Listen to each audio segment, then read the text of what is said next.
Okay. Now we'll see. So we are back where we stopped. So we discussed all individual concepts of cryptography, game theory, and distributed computing. And now we'll see how Bitcoin, which is a currency maintained by people, used by people, came into force, and how come people started accepting it. See, we know why are we using a Indian rupee or Indian note, which is given by what do you say, RBI RBI? Because any note signed by governor of RBI is authentic. Now, Bitcoin is some currency which is created as a computer program driven by a protocol, and there is no one who controls it. Okay. So how come the value of Bitcoin go up, and how come people started trusting it, using it? Okay. So now we'll see. Now, say for example, this is before Bitcoin got created. We'll see how Satoshi Nakamoto, the one who created Bitcoin, thought, and how he came up with a strategy step by step to create Bitcoin. Okay, so we are before Bitcoin era and we are discussing. So before going to create a Bitcoin, can I say Bitcoin is a currency created by people for people? Yes. So if that is the case, there should be someone who should sign it. So now before going to the old discussion, let me say, I'll ask you one question. Okay. So you can use the chat and you can answer that. Okay. Imagine you know me. Okay. And I have, okay, I have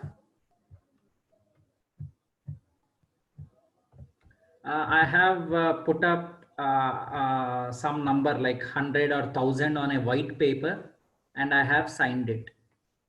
And I told you that I'll definitely pay you that. Okay. So will you trust?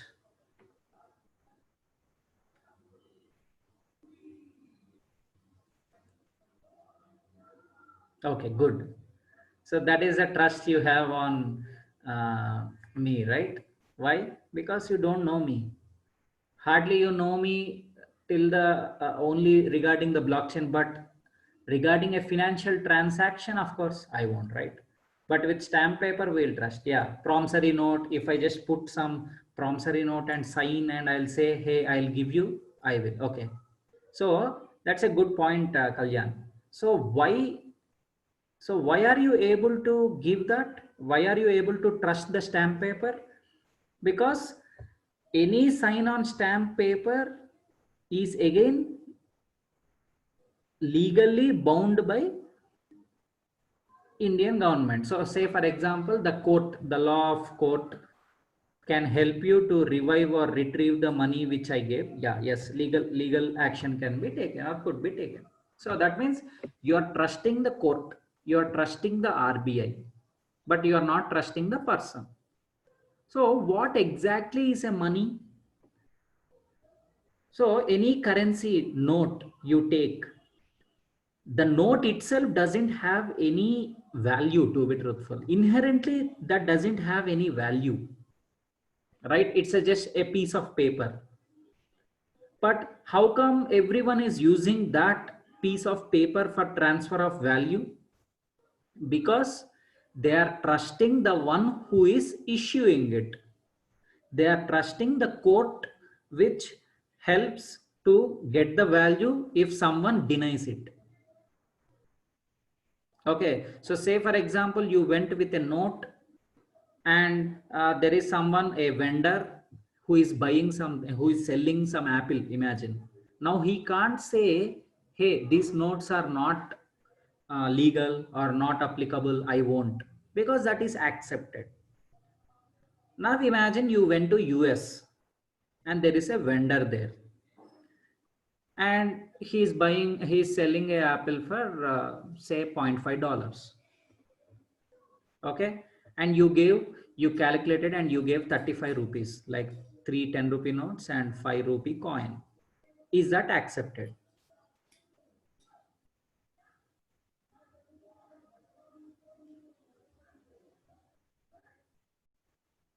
Yeah, you can use the chat. No. Why? Because a US citizen does not believe in the Indian RBI governor.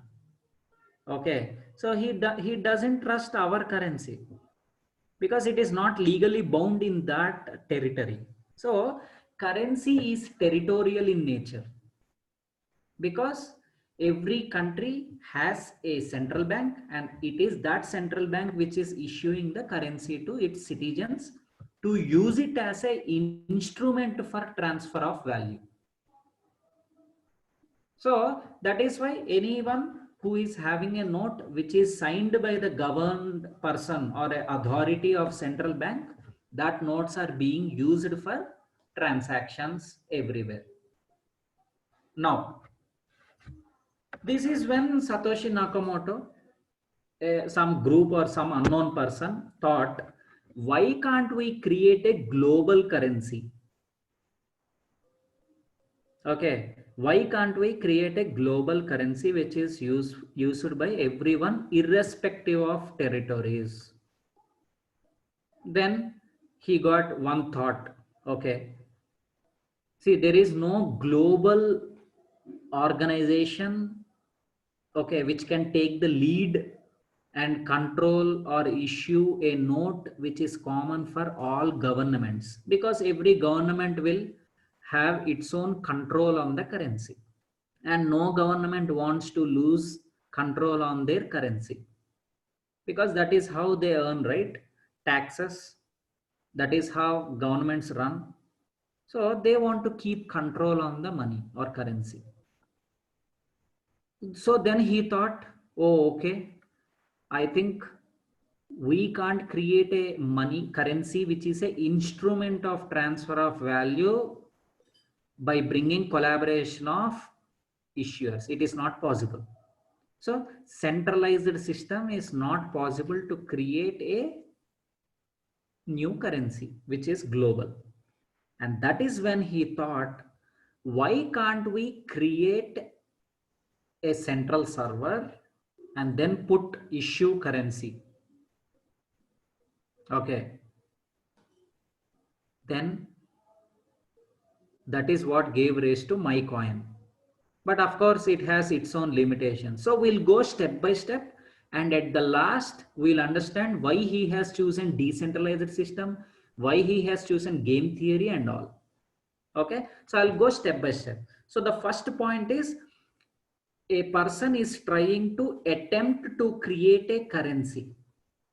Okay. And each step, he adds new technologies to make it robust step by step. So with this, you will understand how Bitcoin came, why Bitcoin came, and how it evolved. Okay. So hope this is interesting. Now imagine the first step. So to create a currency, it should, so he decided it should be created by people. Okay. It's not governments. That is sure. Okay. That is sure. He was convinced that he can't manage multiple governments to create a currency. So it should start from citizens. It is citizens who use, and it is citizens who should create something. Because he is also a citizen, he started, oh, okay, let me create MyCoin. Okay.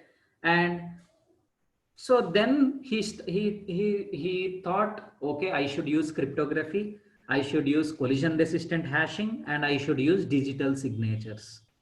So all concepts of cryptography he thought he will use to create MyCoin. Why should he use all these coins? We'll understand in coming slides.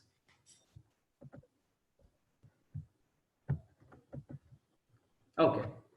Now imagine I want to create my coin, but on a digital system, not physical fiat currency. Okay. So to create a digital coin, called MyCoin, for example, what are the basic points to be keep in mind? So you want to create your own currency. What are the important points you need to keep in mind? One, I should be able to generate my coin because this is a digital currency. Only me should be able to generate my coin. If anyone can create their own currency, then the currency will not have any value, right? It is just writing a code and just generating currency on their own. Will people value it? No. Because if you earn more or if you have more money, why are you valued more? Because you can buy something or you can control something if you have huge money, or at least you are able to balance your needs and needs with what is available in the surroundings. Okay, so the point is, but the point is, if you don't earn it hard, okay, again the supply increases. See, there is a economic principle which says if supply is unlimited, the value is almost zero. Let's take oxygen, water. Okay, anything abundant in nature is considered very least valuable. But if you look at anything valuable, very rare, diamonds, gold, limited supply. So limited supply brings high value, at least which is perceived by people. So in order to create a currency, first only the one who is creating my coin should be able to generate my coin. If everyone creates their own coins, then it is not worth. Second, anyone should be able to verify that my coin belongs to me. Right? See, if you have fiat currency, physical currency, any note in your purse is yours, right? But this is a digital currency. My coin is a digital currency. So every currency note or coin should have some mechanism to verify if that belongs to you or not as a user, as a citizen. Okay, so how to achieve this? Okay, first, okay, second, as a owner of my coin should be able to spend it. Spend it is nothing but transfer of ownership. See, you own a currency, but if you can't spend, is it useful or is it worth? No, right? So the second property of my coin is, as a owner of my coin, you should be able to spend it and transfer ownership. Okay, so to achieve this, I want to create a structure, like a data structure for my coin. And every coin I create, I will give a unique ID, because I don't want a coin to be duplicated or replicated. So coin ID colon create coin of. So whenever I call this function, a new coin ID is created for which there is a corresponding digital currency. Second, my publicly verifiable unique signature. I hope when we discussed regarding cryptography, I told you message signing, digital signatures. What is a digital signature? Using your private key, you can sign something. And how can that be verified? By using your public key. So a public key or a public address, let's use the word public key only. Okay, so public key is open for everyone, private key is only with you. So because you are the creator of my coin, you can sign it using your private key. So don't imagine you. That means anyone who is creating, or let's imagine Satoshi Nakamoto started with MyCoin. Slowly, so in that sense, my means Satoshi Nakamoto's. Okay, and every coin created is signed by that person. And second, MyCoin should have the functionality to transfer, right? To transact. So in order to transact with the other person, what should one do? The one who created this coin should sign and create a coin first, and then by using public key of other person, he should sign and he should pay. And that transaction can be hashed, because hashing function we discussed already in cryptography. So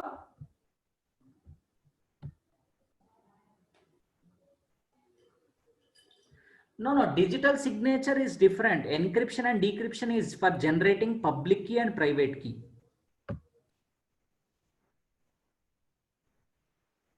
Okay, I'll come to that. Okay, yeah. So digital signature is dealing with the identity of the person. Encryption and decryption is with respect to the message. Okay, secret sharing of a message. Usually in blockchain, majorly for generation of public key and private key. Okay, I'll discuss about the creation of public key, private key. Then you will understand where hashing is used and where encryption is used. Okay.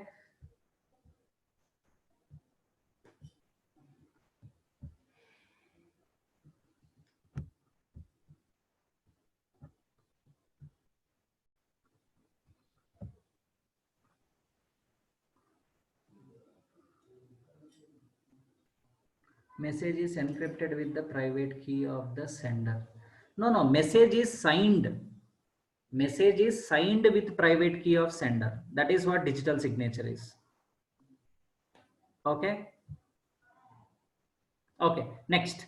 So if you look at this, by signing using my private key, I'm transferring my ownership to you. Okay, imagine my coin is by me, and I want to transfer it to you. So there is a hash pointer which is coming, and it is pointing. So what is this hash doing? It is pointing to the previous transaction.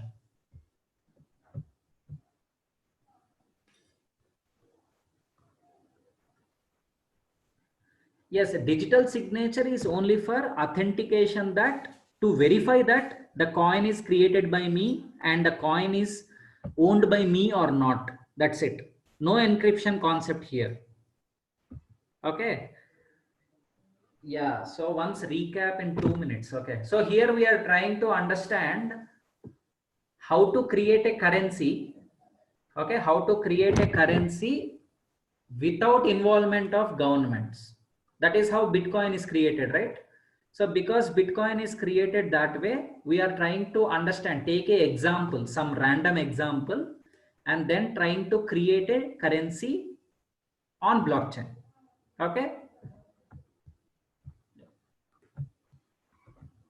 Okay, next.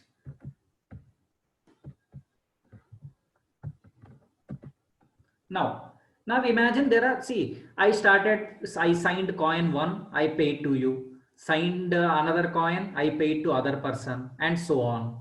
And you will not just store indefinitely, right?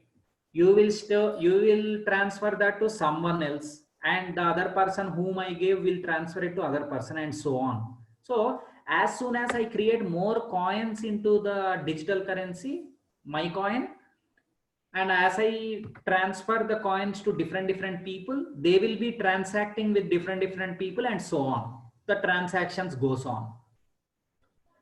So in that case, how will that transaction look like? So there will be a coin ID, and of course every coin created in my coin is signed by me only. So I did a transaction, and I paid it to you by signing using my private key. And then you paid to Bob. Imagine Bob is your friend. You paid to Bob. Now there is another friend of you. Okay. Now what can go wrong with my coin? Just look at this and tell and guess what can go wrong with this my coin.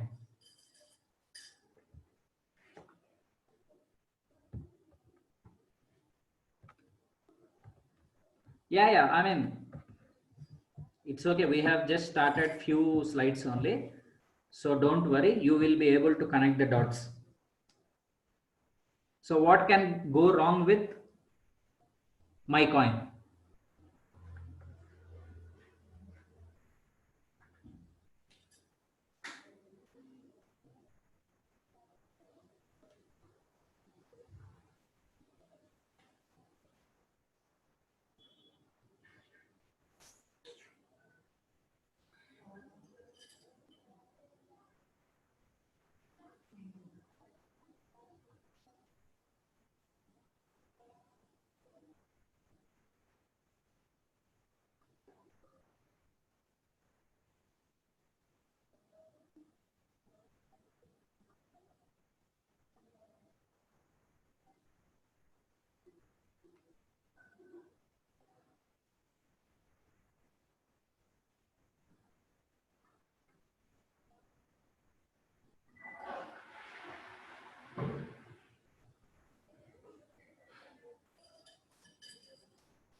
Okay, double spending the same coin.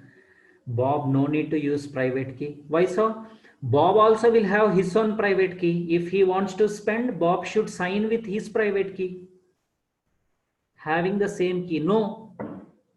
See, private key of me is different. Private key of you is different. Private key of Bob is completely different. Okay. Only I can create coins. Of course, this is my coin. So, of course, I should be only able to create. That is not a problem, to be truthful. Okay. Private key is used to sign the signature. Public key is used to verify the signature. Yes, correct. Jashwant. Yeah. He can mislead by using public key. No. What is there to mislead by using public key?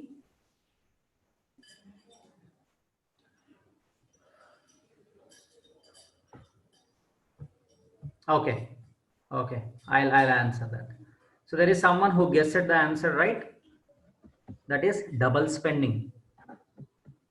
What can go wrong with my coin?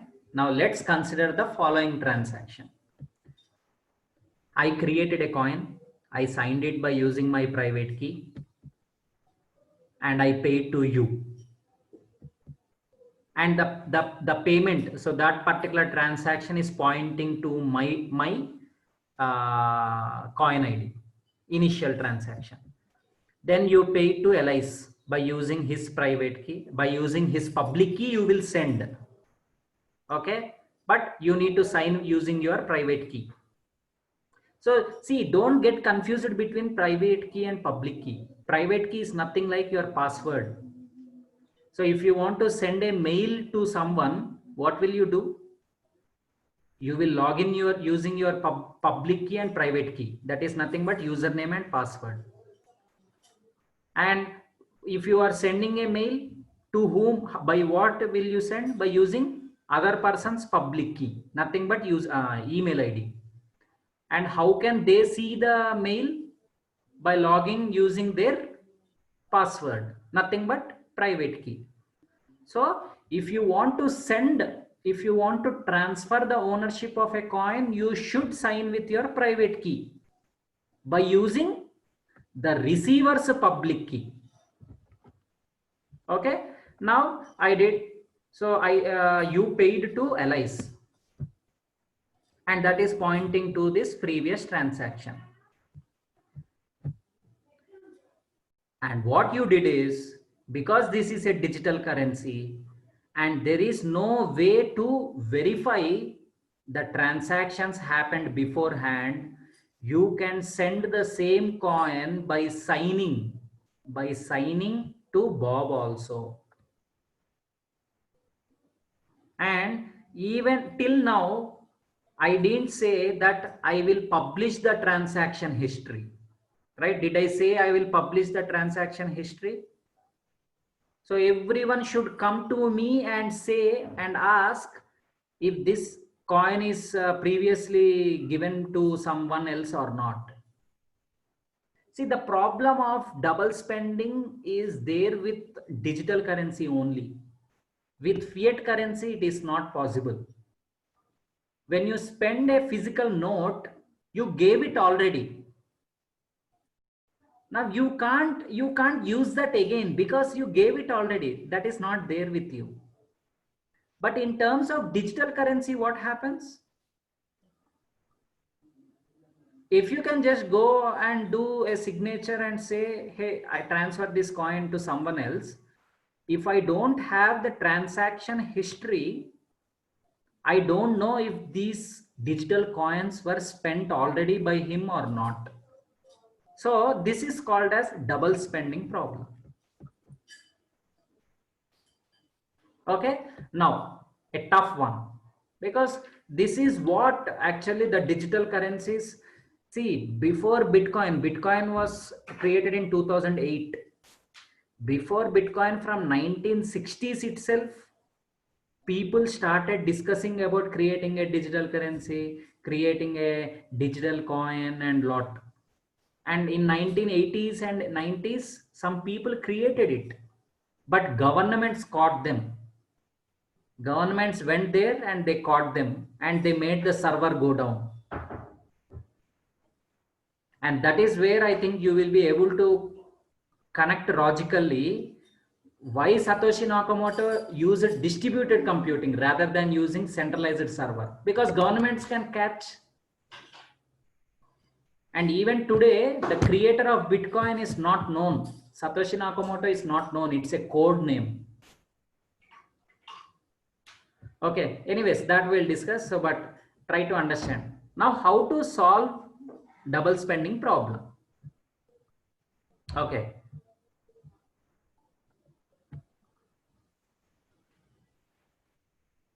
Why hashing concept in payment? Just to link the payments, that's it. Okay. But I don't know if the same currency is used again and again or not. Okay. So hashing concept is used, I told you, right, last time. Okay, what exactly are they hashing?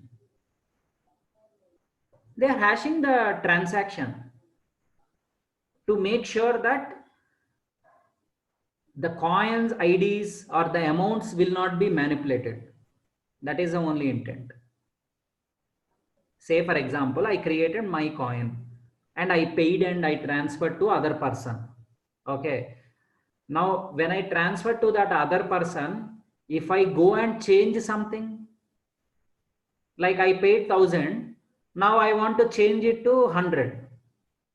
So that should not happen, right? So in order to avoid that, in order to maintain the data integrity, hashing is used. It's not for verification of message. It is for maintaining the integrity of the message. That is amount, how much amount is transferred. Private key, public key is used for verification or authentication. Hashing is used for data integrity. That means data shouldn't be manipulated. So to keep hold of it, hashing is used. Is it clear, Balaji and Kalyan?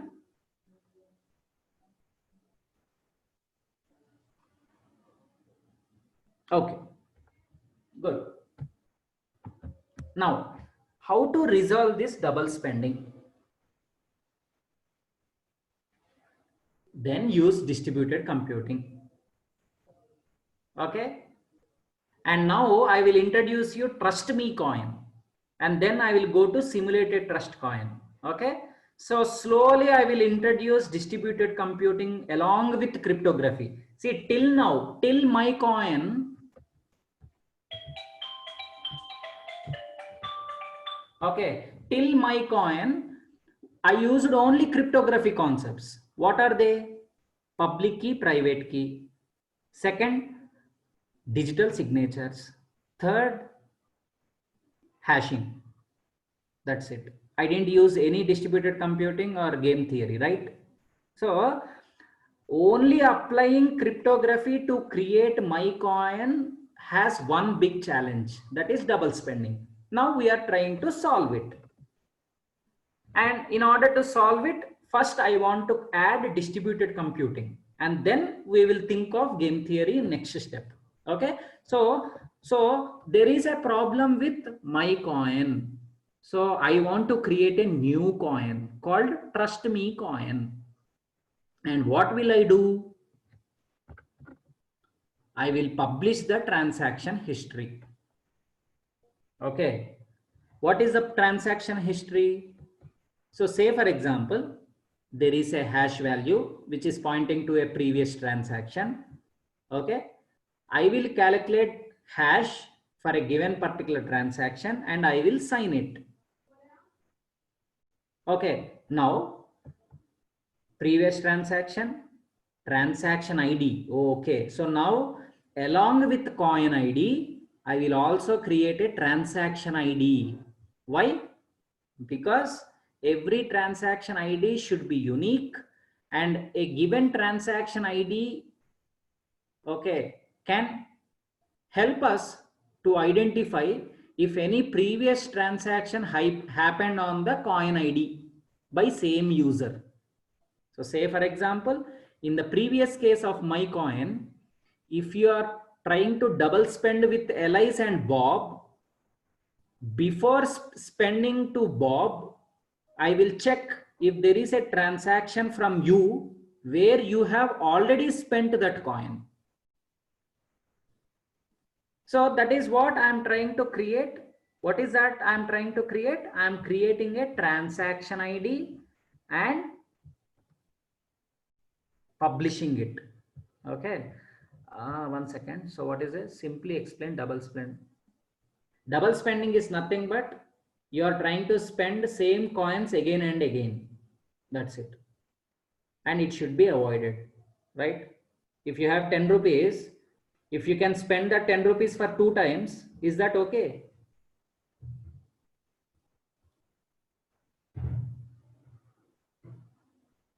No, right? Yeah. If my computer included in BTC network, no, don't. See, we have not started with Bitcoin. I think Sridhar, before starting this presentation, I told you we are going to before Bitcoin era, and we are trying to understand how Satoshi Nakamoto step by step connected the dots of cryptography, distributed computing, and game theory. Okay, so don't imagine with BTC. So hold with me for these slides. Okay, so don't make your imagine flow to some other things. I created a Trust Me coin because my coin is having double spending problem. Why double spending problem is there with my coin? Because there is no transaction history where I can check if the same coins are being used again and again.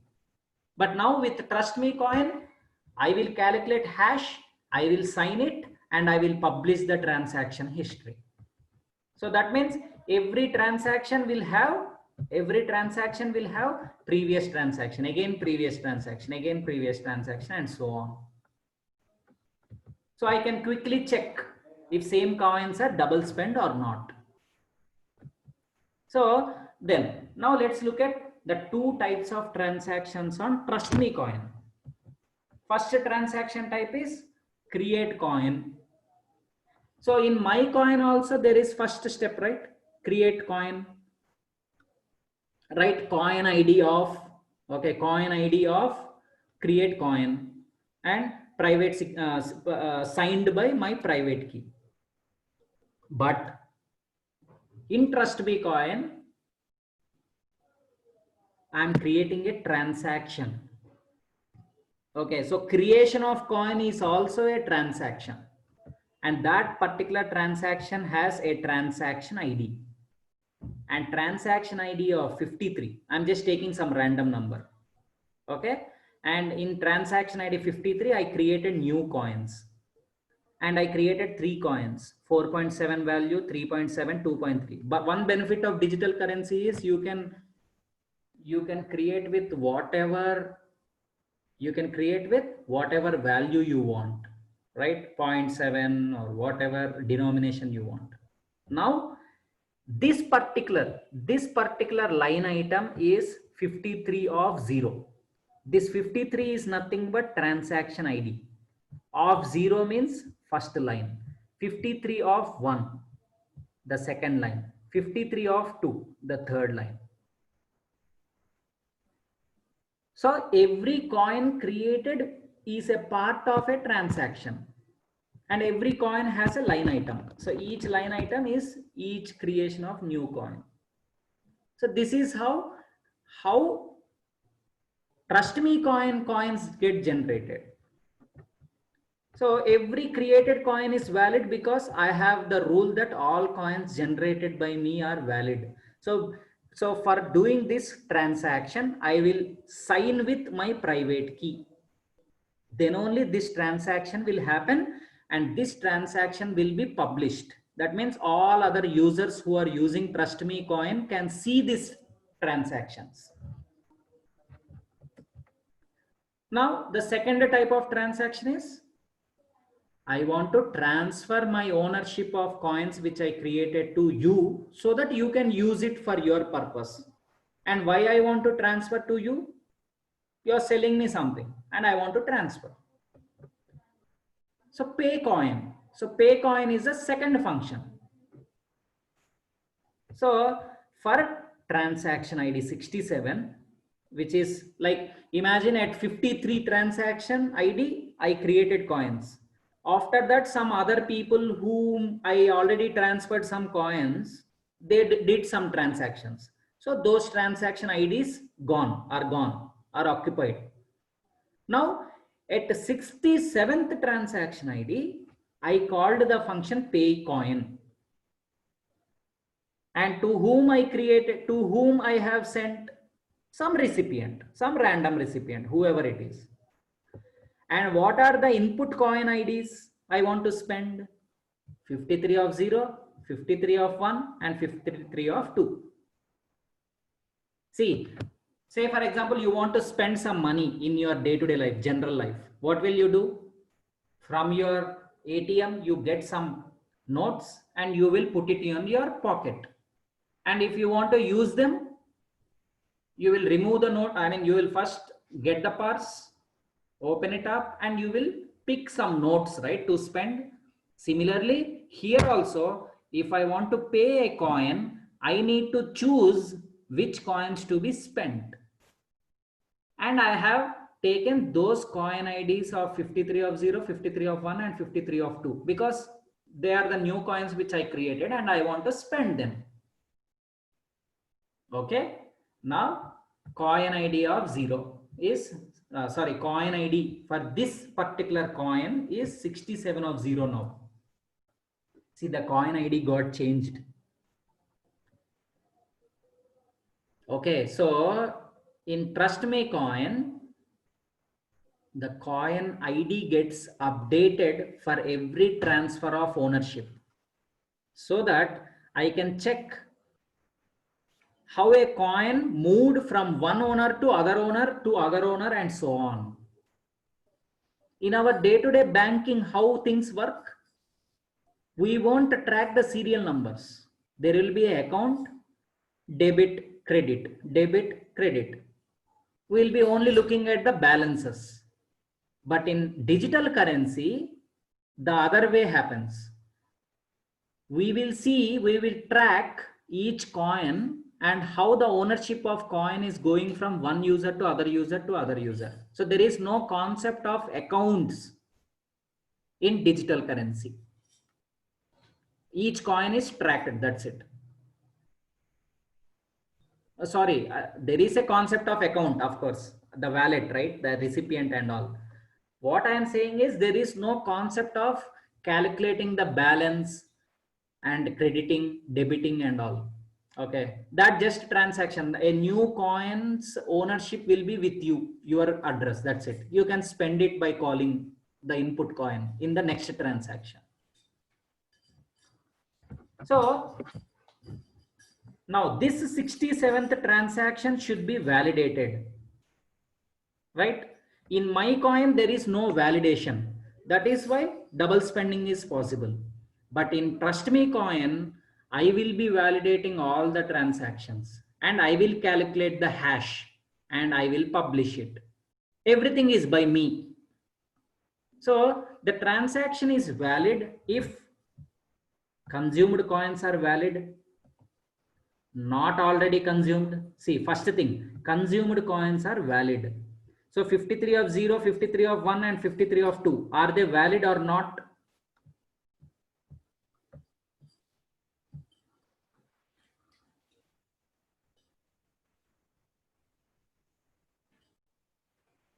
Yes, yes, yeah. It should be coin transferred. Correct.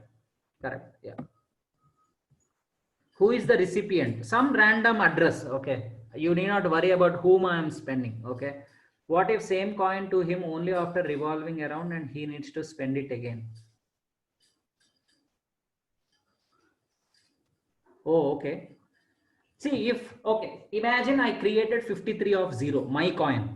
Okay. I am the one who created. I have sent to Gautam and Gautam has paid to Kalyan. Kalyan has paid to Ram.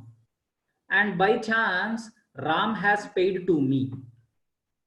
So in all this transaction, 53 of 0 has become 67 of 1. 67 of 1 has become 72 of 3. 72 of 3, Ram, it has become 90 of 1. Now, I won't own the coin of 53 of 0 anymore. Okay, Gautami. I won't own 53 of 0 as my input coin. I have 90 of 0 as input.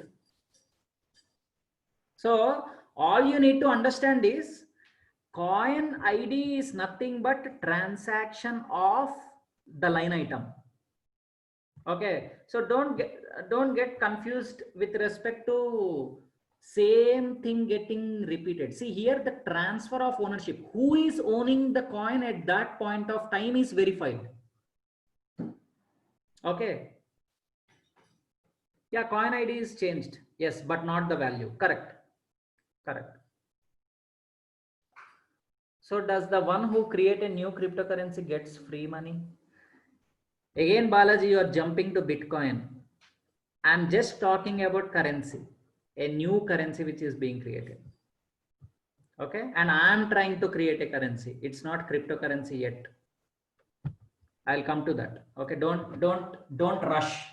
Wait for some time. So the transaction is valid if consumed coins are valid. What are the consumed coins? 53 of 0, 53 of 1 and 53 of 2. How to validate whether these coins are correct or not? By checking if these coins are signed by my private key or not. And if you look at the previous slide, okay, this 53 is created by me only, right? So because it is created by me, all consumed coins are valid. Okay, next step. Next validation is not already consumed. See, try to listen carefully. Before 67th transaction ID and after 53rd transaction ID, if these coins are spent or not will be verified. If these 53 of 0, 53 of 1 and 53 of 2 are consumed, that means transaction will be rejected. Next, transaction is valid if total input is equal to total output. Imagine I have called few input coin IDs and I did a transaction. I should spend all this fully. So if I add value of input coins and if I add value of output coins, it should be same, right? Even in your day-to-day life, when you're doing a transaction, your auto wala asked for 68 rupees. Okay, you have given 100 rupees. Okay, and you got how much back? 32 rupees. So input is 100, output is 68 plus getting back 32, total 100. So of course input value should be equal to total output when you do a transaction. Suddenly coins should not go out of air, right? Right? Next, all consumed coin owners have signed it. See, if 53 of 0, all these coins are mine, I will be signing it using my private key to transfer.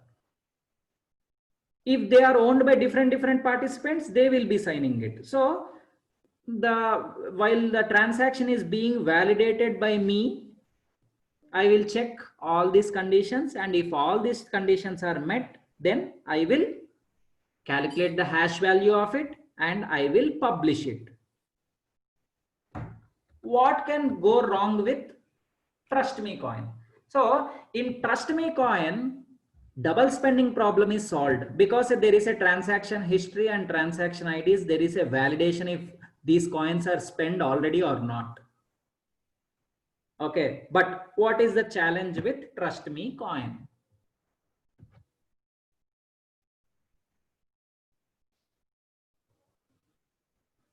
The challenge with Trust Me coin is trust. Trust Me coin is robust if only you trust me, right? There is a difference between my coin and Trust Me coin. One, my coin uses cryptography. Trust Me coin uses cryptography plus publishing the transaction history only. Distributed computing has not yet come. So Trust Me coin is robust if you only trust me. What if I validated a transaction, even though it is wrong, I validated and I published it and I published it. And if anyone verifying a transaction, it will be correct only. So you should trust me in this case because I am the one who is validating all the transactions. I am the one who is calculating hash. I am the one who is signing every transaction before adding it to the transaction history. So here comes distributed computing, a not so simple distributed cryptographic approach. So I want to decentralize the trust on me. I don't want to calculate the hash value all the time. I don't want to validate all transactions all the time. I want to distribute it.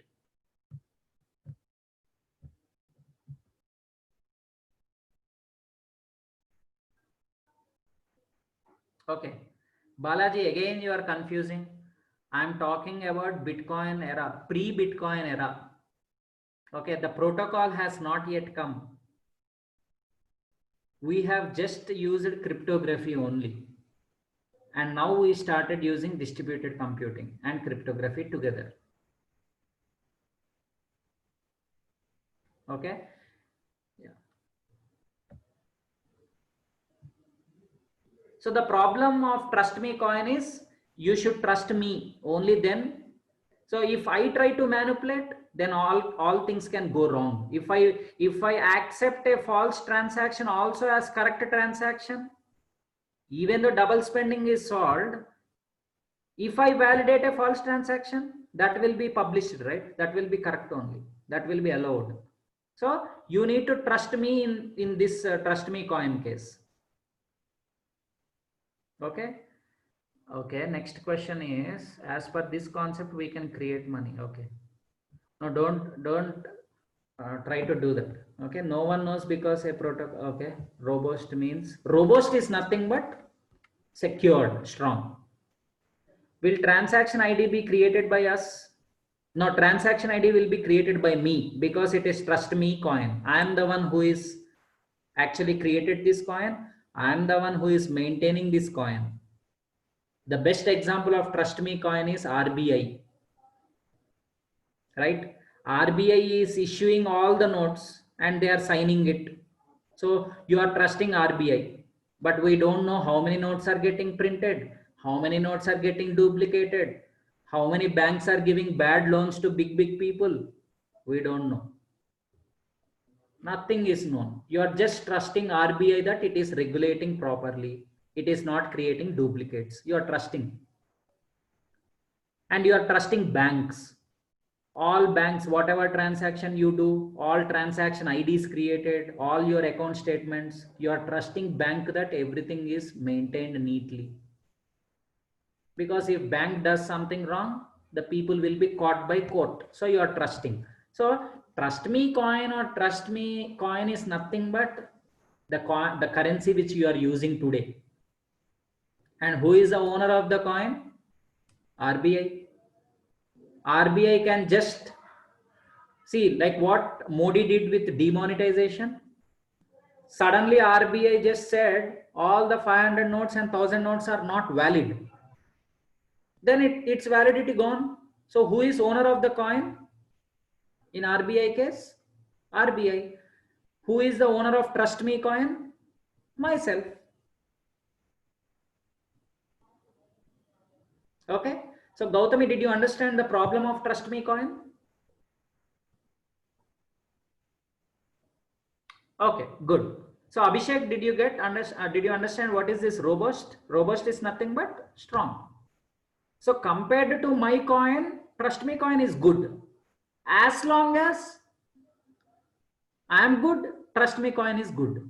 If I am wrong, if I am intentionally doing something wrong, then Trust Me coin also doesn't work. Are you sure that RBI definitely prints only one note for a given serial number? Oh, you don't trust? So how come you are using the currency then? So there are checks and balances. Okay. So you are trusting the government. Of course, that's it. That is what is happening with the money. See, today, the money which we are using, the value of the money which we are using is not in our hands. You work super hard, but because of some external situation, if the value of the money goes down, if the value of commodities goes up, you need to bear the loss because you don't have the control over the currency which you are using. Okay, only things in your hands is the work effort which you need to put. That's it, right? True. So you are trusting the government. So next, how to solve this, how to overcome this? Decentralizing the trust on me. So before going to decentralized trust on me, I think before starting this, we'll wind up here because it's already 5 and I have a call soon. Okay, so I have a scheduled call at 5 actually, but it's already 5:03. So tomorrow we'll discuss more on the next step, like how to connect and all. Okay, will all the countries follow the concept of trust me? Yes, of course, right? USA central bank says trust me. RBI will say trust me to all Indians. So me means don't just imagine a person. It is an organization. It's a government entity, right? And banks came by saying we will save your money, we will protect your money, we'll give you interest. Now bank statements has become a instrument for IT people to ride. Banks have become an instrument for us and a platform to track what we are spending, where we are spending, and all. So they started becoming monitoring people, not a maintaining people. Right? True. Today there is no privacy for what you buy, what. So everything is noted, everything is there available. Yes. So every government is following trust me coin. I'm not saying, I'm not against that. Okay. The only thing is the challenge with currency is duplicates. See, today there are a lot of duplicate notes getting created, because of which the value of money goes down, obviously. So everyone is suffering that, right? Right? Yes, no transparency. Correct. There is no transparency at all. Do you know how many prints, how many notes got printed by RBI last month, last quarter? No one knows. No one knows. Right? If everything is digital, then, and if everything is transparent, then there is no duplicates possible. At a given point of time, a currency note will be owned by only specific person, right? So that is what Satoshi Nakamoto wanted to achieve with Bitcoin. Of course, people are misusing it for some other purposes. That is other part. But still, the intent is to create a currency which is transparent, trustworthy. Okay, so let's see tomorrow. I hope the session is interesting today. So let's look at some more deeper concepts on how distributed computing and game theory can be clubbed with cryptography. Okay, yeah. Okay, guys. So let's catch up tomorrow.